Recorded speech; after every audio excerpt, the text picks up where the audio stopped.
নমস্কার। গল্প সন্ধানীর আসরে সকল শ্রোতা বন্ধুকে স্বাগত। আশা করি আপনারা সবাই ভালো আছেন, সুস্থ আছেন। আজকে গল্প পাঠের আসরে আমার নিবেদন প্রখ্যাত সাহিত্যিক জরাসন্ধের লেখা গল্প তিলোত্তমা। গল্প পাঠ যদি আপনাদের ভালো লাগে তাহলে গল্প শুনে একটা লাইক দেবেন, কমেন্ট করবেন, পরিচিতদের মধ্যে শেয়ার করবেন।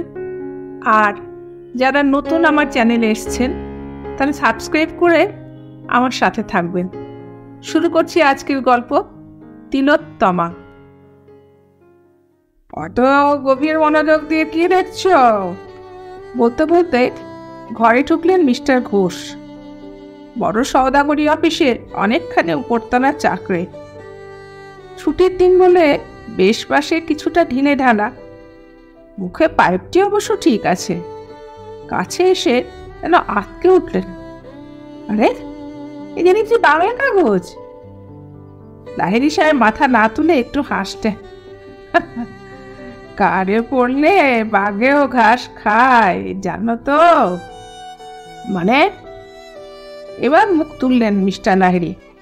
সামনে টেবিলের উপর ছড়ানো খবরের কাগজখানা গুটিয়ে রাখতে রাখতে বললেন, পাত্রপাত্রীর বিজ্ঞাপন দেখছিলাম। রমলা বললে এতে নাকি অনেক ভালো ভালো মেয়ের খোঁজ পাওয়া যায়। তারা না এসব ড্রেস আমি পড়ি, এই কথা না ছেড়েই দিলাম। চেহারা দেখো তেমনি ছাপা। একটা সিটের চোখগুলোতে মাথা ধরে গেছে। লাহিড়ী সাহেবের পুরো নাম তিনকড়ি লাহিড়ী। আধুনিক ভদ্র সমাজে যা উচ্চারণ করা যায় না। এই নামের জন্য দীর্ঘদিন পরলোকগত পিতামাতার উপর তার ক্ষোভ আজও মেটেনি। দুটি সন্তান অকালে মারা যাবার পর একে নাকি তারা 3 কড়া কড়ি দিয়ে কিনে নিয়েছিলেন জমের হাত থেকে। Silly super station. কিন্তু স্কুলে কলেজে ওই নাম থাকায় পরে আর বদলাতে পারেননি। তবে লোকের কাছে তিনি টি লাহিড়ী নামে পরিচিত। ইংরেজ আমলেই শ্বশুরের টাকায় বিলেত থেকে ব্যারিস্টার হয়ে এসেছিলেন। ঘরের বাইরে সাহেবিয়ানার পত্র তখন থেকে। ইংরেজ চলে যাওয়ার পর সেটা আরও বেড়েছে। সেই সঙ্গে বেড়েছে পসার। ছেলেকে ডাক্তারি পড়িয়েছেন এবং বিলেত পাঠিয়েছেন। সেখান থেকে আরও গোটা কয়েক বড় বড় ডিগ্রি সংগ্রহ করে দেশে এসে যাতে কোনো একটা বিষয়ে স্পেশালিস্ট হয়ে বসতে পারেন। জাকিয়ে বসার মতো প্রাথমিক উপকরণ জোগাবার জন্য তৈরি হচ্ছিলেন। ছেলে এই দুটি উদ্দেশ্যের প্রথমটি ভালোভাবেই পূরণ করেছে।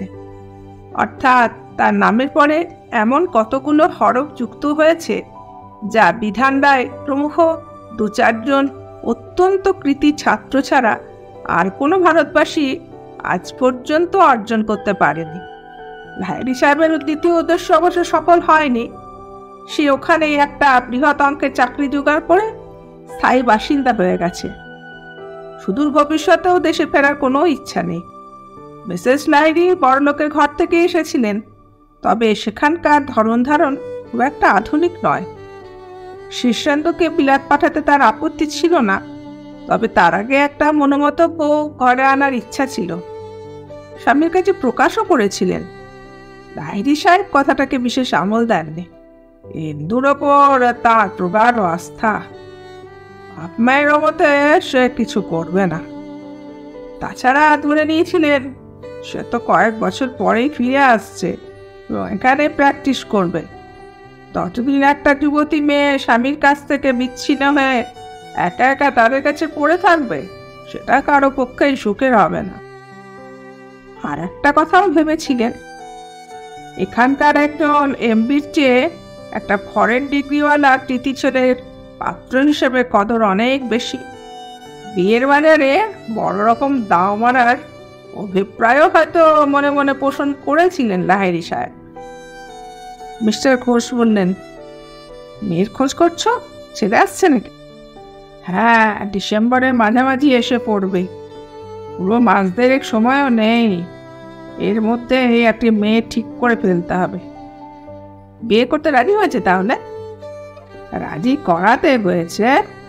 কত টাকা রোজগার করে, ফ্ল্যাট কিনেছে লন্ডনে, এদিকে একা, দেখাশোনা করবার কেউ নেই। তাই আমরা দুজনেই অনেক দিন ধরে লিখছিলাম, কদিনের জন্য এসে বেথা করে বউ নিয়ে চলে যাও। ইংরেজি জানা ভালো মেয়ের তো এখন অভাব নেই। শেষ পর্যন্ত মতি ফিরেছে। মাকে লিখেছে 15 দিনের ছুটিতে যাচ্ছি, তার মধ্যে যা করবা করো। বিজ্ঞাপনে কিছু পেলে? মেয়ে তো আছে এক গাদা, পছন্দসই একটাও চোখে পড়লো না।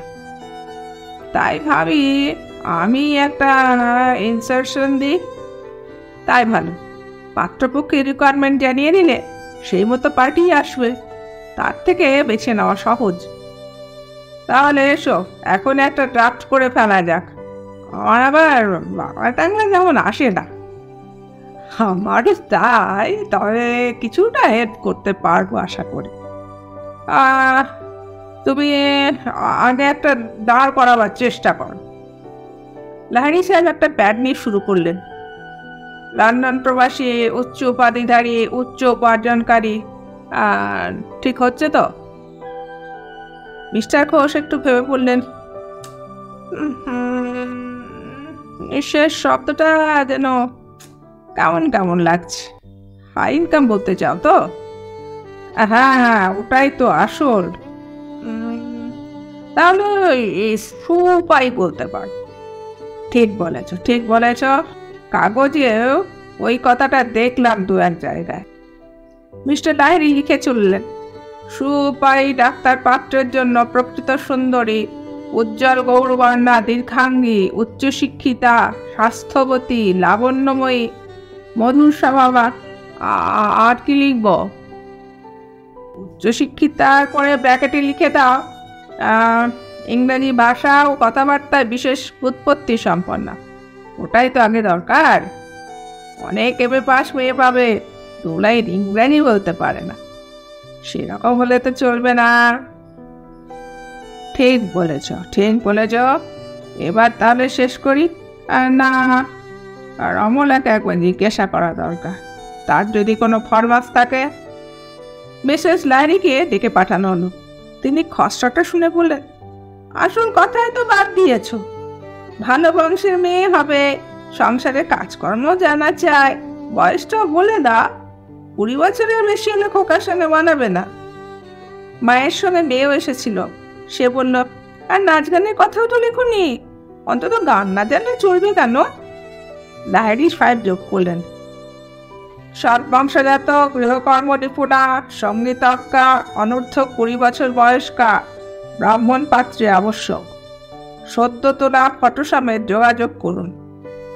ঘোষ সাহেবের দিকে চেয়ে একটু যেন কৈফিতে শুনে বললেন, আমার অবশ্যই জাত সম্বন্ধে কোনো অমত ছিল না, কিন্তু রমলার আবার বামুন না হলে চলবে না। রমলার সঙ্গে সঙ্গে বললেন, তা যাই বলো, আমার ঠাকুর আছেন, সেখানে আমি যাকে তাকে ঢুকতে দিতে রাজি নই। সবটা যখন পড়ে শোনালেন মিস্টার লাহিড়ী, ঘোষ সাহেব বললেন, এক কাজ করলে হয় না, অত কথা না বলে শুধু লেখক একটি তিলোত্তমা আবশ্যক। তাতে অনেক খরচও বাঁচবে, আর আমাদের বক্তব্য ঠিক ঠিক বলা হবে। লাহিড়ী হাসলেন, তা মন্দ বলনে। বিশেষণের লিস্টিটা বড্ড বেশি লম্বা হয়ে গেল, কিন্তু কোনটা কাটা যায় বলো তো? মিসেস বললেন, কোনোটা কাটতে হবে না, ওই বেশ আছে। ছেলের চুকি মেয়ে চাই তো? লাহিড়ী মনে মনে সন্দেহ ছিল, এরকম অর্থাৎ এত অধিক গুণান্বিতা মেয়ে কারো ঘরে আছে কিনা। বললেন, দেখা যাক কিরকম রেসপন্স পাওয়া যায়। ফটো সকলে দেননি, অন্যান্য বিষয় পছন্দ হলে পরে পাঠাবেন বলে জানিয়েছেন। যে কখানা ফটো পাওয়া গেল তার মধ্যে বেশিরভাগই সরিয়ে রেখে দিলেন রমলা। তার ছেলে সত্যি সুপুরুষ, সুতরাং মেয়ের রূপ সম্বন্ধে কড়াকড়ি করার অধিকার তার আছে। 2-3টি ছবি তার নজরে পড়ল। বাকি চিঠিগুলি পড়বার পর স্বামী স্ত্রীতে পরামর্শ করে মাত্র 2টি পার্টিকে ছবি পাঠাতে লেখা হলো। কদিনের মধ্যেই ছবি এসে গেল। তারপর ঘোষ সাহেব, তার স্ত্রী এবং আরো 2-3টি আত্মীয় বন্ধু নিয়ে নির্বাচন সভা বসল। ঘণ্টাটির অধিবেশনে নানা তরফ থেকে বিচার বিবেচনা করে 3টি কনেকে দেখতে যাওয়া স্থির হলো। দেখার পর আবার এক দফা দীর্ঘ আলোচনা। তাতে কোনো স্থির সিদ্ধান্তে পৌঁছানো গেল না, কোনো না কোনো বিষয়ে মতানৈক্য দেখা দিল। তখন ঠিক হলো 3 জনের একটা সিলেকশন বোর্ড গঠন করা হোক। কর্তাগিনী তো থাকবেনই, পারিবারিক বন্ধু ও বিচক্ষণ ব্যক্তি হিসেবে রইলেন মিস্টার ঘোষ। চেহারা, শিক্ষা, কণ্ঠস্বর, রুচি, হাবভাব ইত্যাদি বিষয়ে একটি দীর্ঘ তালিকা তৈরি হলো এবং প্রত্যেকটির জন্য আলাদা আলাদা নম্বর বসালেন 3 বিচারক। এমনি করে যারা প্রথম, দ্বিতীয়, তৃতীয় স্থান অধিকার করলো তাদের মধ্যে অমিল হয়ে গেল। বোর্ডের একজন মেম্বার যে মেয়েকে ফার্স্ট বলে ঘোষণা করলেন, অন্য একজনের মার্কশিটে তার স্থান হলো সেকেন্ড। তখন নিজেদের মধ্যে একটা রফা করে একটা পাত্রীকে নির্বাচন করা হলো। সে সত্যিই তিলোত্তমা। ঘোষ বললেন, আমাদের কাজ তো শুকলো, কিন্তু ছেলের পছন্দ অপছন্দ জানতে হবে তো। সে সময় কই, বলে উঠলেন লাহিড়ী। 3 দিন পরেই সে এসে যাচ্ছে, থাকবে মাত্র 2 সপ্তাহ। তার মধ্যে এই সব কিছু মিটিয়ে বউ নিয়ে চলে যাবে। কনে পক্ষকে তৈরি হতে হবে তো। আমাদেরও একটা আয়োজন আছে, একেবারে নমনম করে সারা যাবে না। কাজেই আমাদের সিলেকশনই ফাইনাল। তুমি কি বলো রমলা? আমারও মনে হয় আমাদের কথার উপর কথা বলবে না। সে তো সেদিনও লিখেছে, তোমরা যা কিছু করবার করে রেখো, আমি দিন 15 বেশি থাকতে পারবো না। তাছাড়া ইন্দু আমাদের সেরকম ছেলে নয়। বেশ গর্বের সঙ্গে যোগ করলেন লাহিড়ী। সব ব্যাপারে মা বাবার উপর নির্ভরশীল। পাত্রীপক্ষকে পাকা কথা দেওয়া হলো। পাত্রের শিক্ষা দীক্ষা, চাকরি ইত্যাদি বিষয় আগেই জানিয়ে দেওয়া হয়েছিল। ফটোও পাঠানো হয়েছিল। তারা তো হাতে স্বর্গ পেলেন। এয়ারপোর্টের নিষিদ্ধ এলাকার বাইরে সদল বলে অপেক্ষা করছে লাহিড়ী দম্পতি ও তাদের মেয়ে শিপ্রা, মিস্টার ও মিসেস ঘোষ এবং আরও কিছু আত্মীয় বন্ধু। ভাবি বৈবাহিককেও নিয়ে এসছেন লাহিড়ী সাহেব। কনেকেও আনার ইচ্ছা ছিল, সে সলজ্জ সংকোচে এড়িয়ে গেছে। ঠিক সময় বিশাল জেট এসে দাঁড়ালো। যাত্রীরা নামতে শুরু করেছে। ওই তো শীর্ষেন্দু।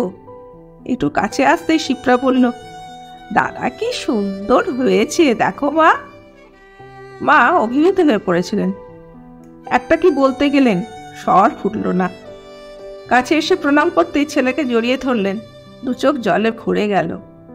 শীর্ষেন্দু বাবাকে প্রণাম করে বলল, তোমাকে একটু রোগা দেখাচ্ছে বাবা। ও নো, আমি ঠিক আছি, বলে ছেলের পিঠে হাত রাখলেন। মিস্টার ও মিসেস ঘোষ এবং অন্যান্য পরিচিত সকলকে যথাযোগ্য সম্ভাষণ করল শীর্ষেন্দু। শিপ্রা পিঠে সস্নেহ হাত রেখে বলল, তুই এত বড় হয়ে গেছিস। আমি ভাবছিলাম কোনো unknown lady friend of the family. নমস্কার করতে যাচ্ছিলাম। ভাবি বৈবাহিকের সঙ্গে ছেলের পরিচয় করে দিতে যাচ্ছিলেন লাহিড়ী। সেই মুহূর্তে শীর্ষেন্দু পিছন ফিরে একটা মেয়ের বাহু ধরে এনে দাঁড় করালো ওদের সামনে। ঘোর কালো রং, ঠোঁটে গাঢ় লিপস্টিকের প্রলেপ, মোটা সোটা, বেটে চওড়া কপাল, সামনের দাঁত দুটো ভীষণ উঁচু। পরিচয় করিয়ে দিল, মিস নবটু, মাই ফিয়ান্সি। আফ্রিকার মেয়ে। ওর বাবার লন্ডনে মস্ত বড় হোটেল আছে, ও সেসব দেখাশোনা করে। লন্ডন এয়ারপোর্টে আলাপ, প্লেনের সিট পড়েছিল পাশাপাশি। সেখানে প্রপোজ করলাম। সিয়াজ দেখরিট ইন্ডিয়া দেখতে এসছে, একসঙ্গেই ফিরব। বর্ণনাটা যাদের কাছে দিচ্ছিল তারা যেন সকলেই প্রচণ্ড ইলেকট্রিক শক খেয়ে অচল হয়ে গেছেন। কারো কোনো সাড়া পাওয়া গেল না। শীর্ষেন্দু বাবার দিকে চেয়ে বলল, আমি তোমাদের সঙ্গে যেতে পারছি না, ওকে গ্র্যান্ড হোটেলে পৌঁছে দিয়ে পরে যাচ্ছি, তোমরা চলে যাও। নমস্কার, আজকের মতো গল্প পাঠ এখানেই শেষ করলাম। সকলে ভালো থাকবেন।